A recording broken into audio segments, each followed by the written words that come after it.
सांगली महापालिकेत स्वीकृत नगरसेवकावरून वाद, आमदार इद्रिसभाई नायकवडींचा तोडगा काढण्याचा निर्धार. सांगली महानगरपालिकेत आज झालेल्या आढावा बैठकीत राष्ट्रवादी काँग्रेस पक्षातील स्वीकृत नगरसेवकांच्या वादाचा मुद्दा पुन्हा ऐरणीवर आला.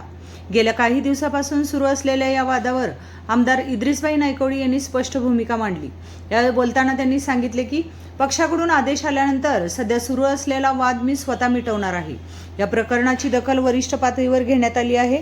तसेच कोणाला घ्यायचे आणि कोणाला नाही याबाबत मी यापूर्वीच पक्षाला माहिती दिली होती.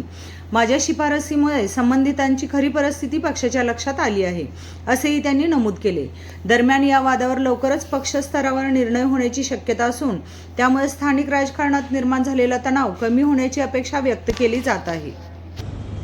नाही, मलाही दिसतं ना पक्षात काय चाललंय हे मलाही दिसतंय. मी न कळण्यात पण काही अनभिज्ञ नाही आहे, परंतु पक्षाकडून त्या संबंधीची जाणीवपूर्वक काही जबाबदारी माझ्याकडे सोपवली गेली तर मी त्या विषयात लक्ष घालून ते सरळ करण्याची संबंधीचं आणि माझी सरळ करण्याची कॅपॅसिटी आहे का नाही हे वरिष्ठांनाही माहिती आहे, पक्षालाही माहिती आहे.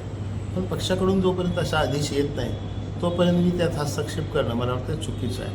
म्हणून मी थोडं थांबलेलो आहे. पण पक्षाला मी इथलं जे काही चाललेली बिघडलेली व्यवस्था आहे किंवा जे काही चुकीचं व्हायला लागलं त्यासंबंधी पक्षाला मी अवगत केलेलं आहे.